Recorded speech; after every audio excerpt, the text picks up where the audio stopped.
بسم اللہ الرحمن الرحیم۔ السلام علیکم پیارے دوستو، اس دنیا میں جتنے بھی دھرم یا مذہب پائے جاتے ہیں سب کو دو حصوں میں بانٹا جاتا ہے، یعنی دو کیٹیگری میں ڈیوائیڈ کیا جاتا ہے۔ پہلی کیٹیگری کو آسمانی مذاہب کے نام سے جانا جاتا ہے، جبکہ دوسری کیٹیگری کو ہندوستانی دھرموں کے نام سے جانا جاتا ہے۔ آسمانی مذاہب میں خاص طور سے مسلمان، یہودی اور عیسائیوں کو گنا جاتا ہے، اور یہ وہ مذہب ہے جن کے اندر آسمانی کتابوں کے اندر یقین رکھا جاتا ہے، اور ساتھ ہی ساتھ پیغمبروں کے آنے پر بھی یقین رکھا جاتا ہے۔ مطلب تینوں مذہبوں کو فالو کرنے والے لوگ نبیوں اور رسولوں پر یقین رکھتے ہیں کہ جو خدا کی طرف سے وقت وقت پر ضرورت کے حساب سے ہماری دنیا کے الگ الگ علاقوں میں بھیجے گئے تھے، یعنی دنیا کو سیدھا راستہ دکھانے کے لیے، لوگوں کو برائیوں سے بچا کر اچھائیوں کی دعوت دینے کے لیے ان تینوں ہی مذہبوں کو، یعنی آسمانی مذہبوں کو ابراہیمی مذہب کے نام سے بھی جانا جاتا ہے۔ وہ اسی لیے کیونکہ ان تینوں ہی مذہبوں کا کنیکشن کسی نہ کسی طور سے اوپر جا کر اللہ کے ایک مشہور پیغمبر حضرت ابراہیم علیہ السلام سے جڑ جاتا ہے۔ جی ہاں دوستو، وہی ابراہیم علیہ السلام جن کو جہاں ایک طرف مسلمان ابراہیم علیہ السلام کہتے ہیں اور وہی دوسری طرف یہودی اور عیسائی ابراہم کے نام سے بھی جانتے ہیں۔ اور پیارے دوستو، وہی دوسری طرف اگر بات کریں ہندوستانی دھرموں کی، تو ان میں خاص طور سے گنتی ہوتی ہے ہندوازم، سکھزم اور جینزم اور بدھزم جیسے دھرموں کی، اور ان کو ہندوستانی دھرم اس لیے کہا جاتا ہے کیونکہ ایتہاسک طور پر ان کا کنیکشن سیدھے طور پر ہندوستان کی سرزمین سے جڑ جاتا ہے۔ مگر پیارے دوستو، آپ لوگ اگر اسلام کی سب سے مقدس کتاب قرآن کریم کو پڑھیں گے تو آپ کو پتہ چلے گا کہ حضرت محمد صلی اللہ تعالی علیہ وسلم اسلام کے آخری پیغمبر تھے، یعنی ان کے بعد اب کوئی بھی نبی اور رسول نہیں آئے گا، اور جب کوئی نبی اور رسول نہیں آئے گا تو ظاہر سی بات ہے کوئی آسمانی کتاب بھی نہیں آئے گی۔ مگر یاد رہے دوستو، اس سے پہلے دنیا میں بے شمار نبی اور رسول آ چکے ہیں، جن میں سے زیادہ تر پر تو عیسائی اور یہودی دھرم کے لوگ بھی یقین رکھتے ہیں، اور یہاں تک کہ حدیثوں اور کچھ ایتہاسک کتابوں میں یہ بات بھی صاف طور پر بتائی جاتی ہے کہ آخری پیغمبر حضرت محمد صلی اللہ تعالی علیہ وسلم تک ہماری اس دنیا میں کم و بیش 1,24,000 نبیوں کو بھیجا گیا تھا، اور ان میں سے صرف 25 نبیوں کا ہی نام قرآن شریف کے اندر موجود ہے۔ اس کے علاوہ اگر ہم لوگ سبھی حدیثوں کی کتابوں کی مدد لے لیں، ایتہاسک کتابوں کی بھی مدد لے لیں، اور یہاں تک کہ ہم لوگ یہودیوں اور عیسائیوں کے سارے کتابوں کی مدد لے لیں، تب بھی زیادہ سے زیادہ 100 نبیوں کے ناموں کو ہی ڈھونڈ سکیں گے، یعنی کہ ڈیٹیل کے ساتھ ہم بہت کچھ زیادہ سے زیادہ 100 نبیوں کے بارے میں ہی جان سکیں گے۔ مگر ہاں، ان تمام چیزوں کے باوجود بھی اس بات میں کوئی شک نہیں ہے کہ قرآن کے مطابق ہر دور میں دنیا کی ہر قوم میں ایک نہ ایک نبی تو ضرور بھیجا گیا ہے۔ اس دنیا میں جہاں بھی آبادی رہی ہے، جہاں جہاں پر بھی انسان رہا ہوا ہے، جہاں جہاں پر بھی چھوٹی بڑی قومیں آباد رہی ہے، وہاں پر ان کی ہدایت کے لیے اللہ کی طرف سے ایک نہ ایک نبی رسول بھیجا گیا ہے۔ مگر دوستو، ہمیں جب کبھی بھی یہ بات بتائی جاتی ہے تو سب سے بڑا سوال یہ پیدا ہوتا ہے، جو ہمارے دماغ میں سب سے پہلے جو آتا ہے وہ یہی ہوتا ہے کہ اگر دنیا کے ہر علاقے میں نبی آئے ہیں، ہر قوم میں ایک نبی کو بھیجا گیا ہے، تو آخر پھر ہمارے خود کے علاقے ہندوستان میں کون سے نبی آئے تھے؟ کیونکہ عام طور پر جہاں دنیا کے زیادہ تر علاقوں میں آنے والے نبیوں اور رسولوں کے ذکر سے کتابیں بھری پڑی ہے، دوسری طرف ایتہاسک کتابوں میں ایسا کوئی ٹھوس ثبوت نہیں ملتا ہے کہ جس سے یہ ہم مان سکیں کہ ہمارے دیش بھارت کے اتہاس میں کبھی کوئی نبی یا رسول آئے ہو کہ جنہوں نے اپنی زندگی کا ایک لمبا وقت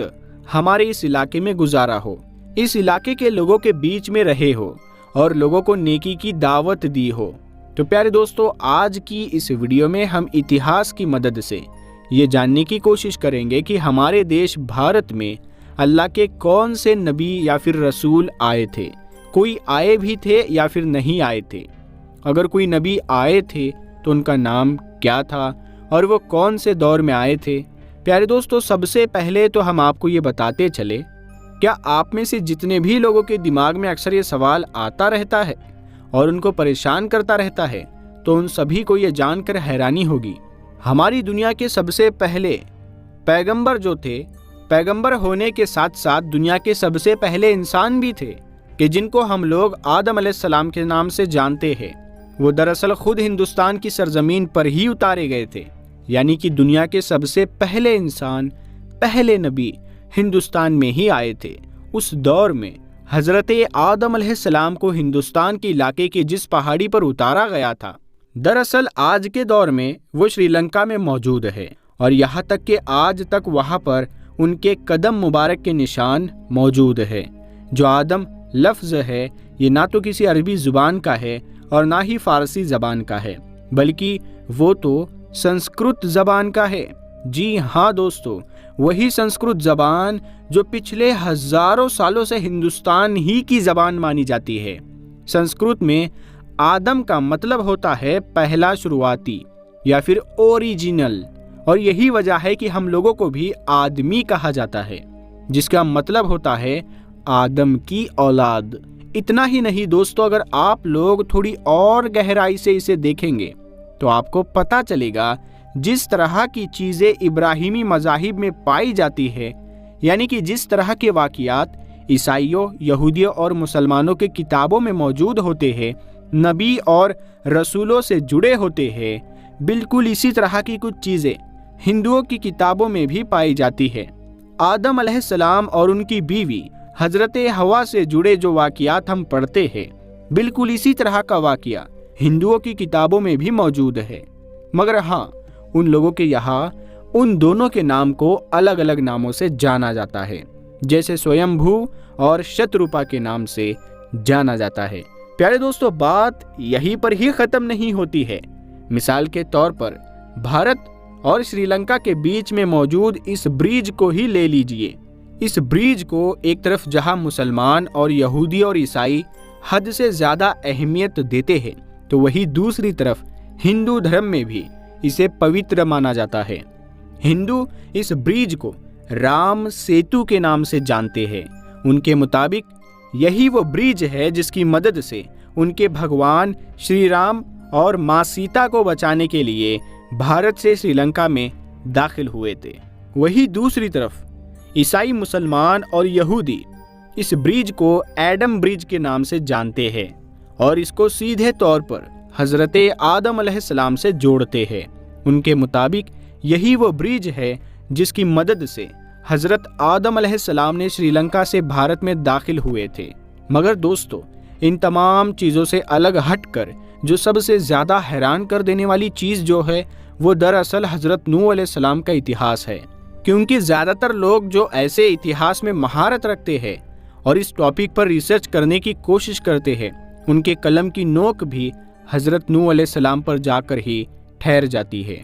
और वो ये भी कहने पर मजबूर हो जाते हैं कि हो ना हो हजरत नूह अलैहिस्सलाम का हिंदुस्तान यानी भारत के साथ कोई गहरा रिश्ता है। क्योंकि दोस्तों, आपको जानकर हैरानी होगी, जिन पैगंबर हजरत नूह अलैहिस्सलाम को मुसलमान, ईसाई, यहूदी मानते हैं और तूफ़ान से जुड़ा जो उनका वाक़या जो मशहूर है, जो अपनी अपनी किताबों में वो पढ़ते हैं कि किस तरह से हजरत नूह अलैहिस्सलाम के दौर में दुनिया का सबसे बड़ा तूफ़ान आया था, जिस तूफ़ान में पूरी दुनिया गर्क हो गई थी। मगर उस तूफ़ान के आने से पहले ही अल्लाह ताला की तरफ से हजरत नूह अलैहिस्सलाम को बता दिया गया था। ना सिर्फ बताया गया था, बल्कि एक कश्ती बनाने का हुक्म भी दिया गया था, जिस कश्ती में बैठने वाले लोग इस खतरनाक तूफान से बच गए थे। बिल्कुल इसी तरह का वाक़या हिंदुओं के वेदों में भी पाया जाता है, मगर हिंदुओं की पवित्र किताबों में इस कैरेक्टर को नूह नहीं बल्कि मनु कहकर पुकारा गया है,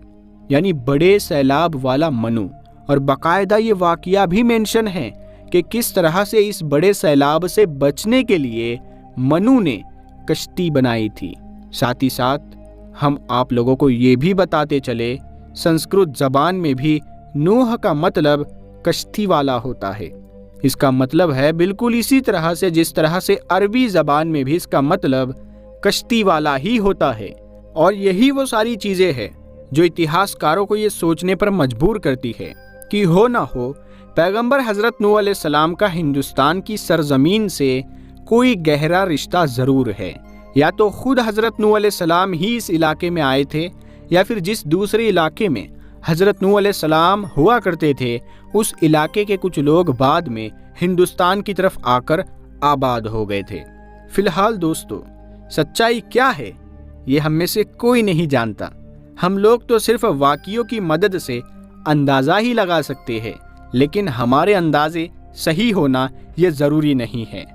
तो प्यारे दोस्तों, ये वाक़या, ये मालूमात आप लोगों को कैसी लगी आप हमें कमेंट करके ज़रूर बताएंगे। और इस वीडियो को अगर आपने अभी तक लाइक नहीं किया है तो लाइक कीजिएगा, क्योंकि लाइक करने से हमें मोटिवेशन मिलती है कि हम आगे और ऐसी मालूमाती वीडियो आप लोगों के लिए लाते रहे। और दोस्तों, वीडियो देखने के बाद, वीडियो को शेयर करने के बाद हमारे चैनल पर और भी बहुत सारी वीडियोज़ ऐसी बनी हुई है जो आपकी मालूमात में इजाफा करेगी, तो उन सब को ज़रूर देखा करें। हम मिलते हैं आपको फिर कल एक अगली नई वीडियो के साथ। तब तक के लिए अस्सलाम वालेकुम।